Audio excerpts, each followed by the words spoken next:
আসসালামু আলাইকুম। সবাই কেমন আছেন? অবশ্যই ভালো আছেন। আমরা আল্লাহর রহমতে ভালো আছি। তবে আমার শরীরটা বেশি ভালো নেই, আমার মনটাও ভালো নেই। কারণ আমার পুচির জন্য আমার অনেক খারাপ লাগতেছে। শরীরটা যতটুকু খারাপ না লাগতেছে তার থেকে বেশি মন খারাপ লাগতেছে। আমি কিছুতেই পুচির কথা বলতে পারতেছি না। ঘরে যেখানে তাকাই সেখানেই মনে হয় পুচিকে দেখি। এই যে এখন যে ভিডিওটা আপনাদের সাথে শেয়ার করতেছি, এই ভিডিওটার মধ্যেও কিন্তু আমার পুচি আছে। তখন পুচি ছিল, এই ভিডিওটা করেছিলাম। আমার বেস্ট ফ্রেন্ডের বাসায় গিয়েছিলাম। বেস্ট ফ্রেন্ড হইতেছে দেশের বাড়ি থেকে কিছু বেস্ট ফ্রেন্ড নিয়ে আসেনি আর কি, বেস্ট ফ্রেন্ডের জন্য পাঠাইছিল তার ননাস। বেস্ট ফ্রেন্ড দেশে গেলে নিয়ে আসুক বা কেউ পাঠাক, যাই পাঠায় না কেন সে আমাকে ওখান থেকে দিবেই। আসলে এটাই হইতেছে ভালোবাসা। আমিও আমার বেস্ট ফ্রেন্ডকে কিন্তু অনেক ভালোবাসি। তবে আমি কিছুই দিতে পারি না, কিছুই করতে পারি না, শুধু বেস্ট ফ্রেন্ডেরটা খাইতে পারি আর নিতে পারি। সেই প্রথম থেকেই তারটা নিয়ে আসতেছি, তারটা খেয়ে আসতেছি, তার জন্য কিছু করতে পারি না, খারাপ লাগে।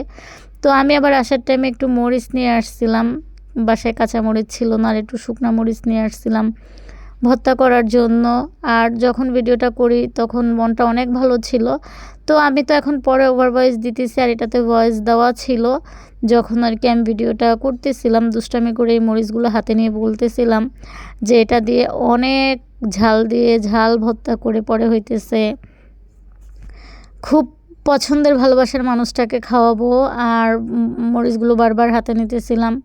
তো তখন তো পুচি ছিল, পুচি শুয়েছিল আমার ওয়ারড্রোবের উপরে। কিছুক্ষণ পরেই দেখতে পারবেন যে ও শোয়া।